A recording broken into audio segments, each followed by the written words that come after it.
ओम शांति। आज सुनते हैं 13 जनवरी की मुरली का मुरली मंथन। तो बाबा ने आज कितना सुंदर हम बच्चों को पहले तो योग की पॉइंट्स कितनी सुनाई बाबा ने।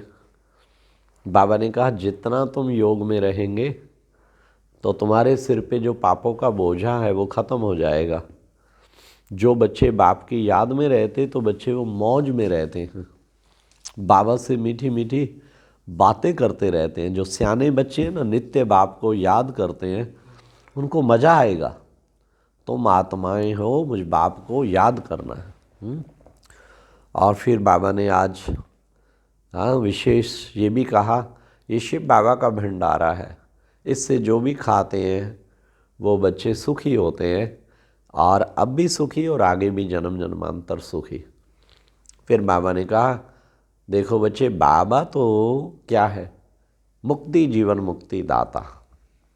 आज की मुरली का गीत था, चाहे पास हो चाहे दूर हो।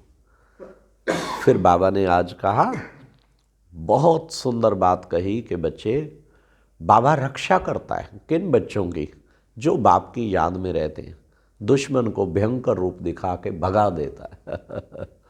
बाबा ने अपना अनुभव सुनाया, मैं बाप को सोता हूँ, बाप को याद करता हूँ, बाबा अब ये पूरा होने वाला है नाटक, अब तो मुझे वापस, अब हम सबको वापस जाना है।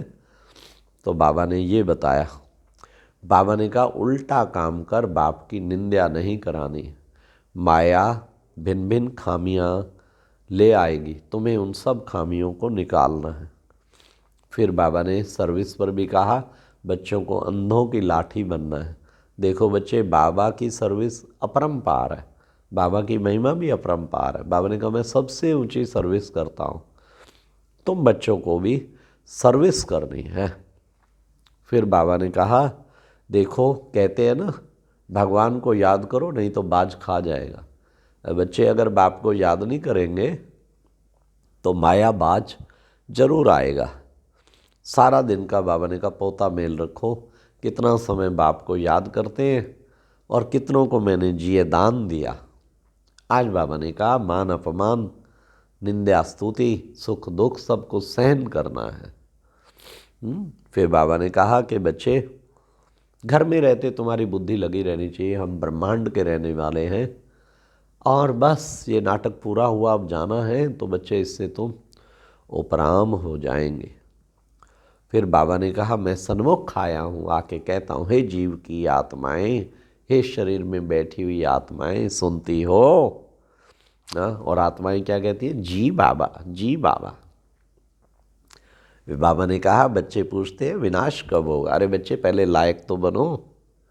फिर बाबा ने कहा अच्छा, इतना बाप से खजाना मिल रहा है, ले लिया खजाना? अभी तो बहुत बाप से खजाना लेना है। तो इसलिए ये कल्प कल्पांतर, जो फिर पद पाएंगे वही कल्प कल्पांतर पद प्राप्त करेंगे। बाबा ने कहा माता पिता को फॉलो करना है और तुम बच्चों को फरमान वरदार बनना है। और बाबा ने कहा उच्च पद प्राप्त करना चाहते हो तो बस फॉलो करके फरमान वरदार बनते जाओ। फिर बाबा ने कहा कि बच्चे, कितना बांधेलियों को मारे पड़ती हैं, लेकिन वो फिर भी बाबा से कितना योग लगाती हैं। जितना मार खाते हैं बाबा के लिए उतना सर्विसेबल बनते हैं। तो बाबा ने आज की मुरली में वरदान में कहा कि बच्चे, त्याग और तपस्या के वातावरण द्वारा विघ्न विनाशक बनने वाले सच्चे सेवाधारी भाव। त्याग और तपस्या, उसी के द्वारा वातावरण बनेगा और विघ्न विनाशक बन जाएंगे। किसी भी परिस्थिति का सामना करने के लिए सब स्थिति की शक्ति, उसका साधन है सब स्थिति की शक्ति। ओम शांति, ओम शांति।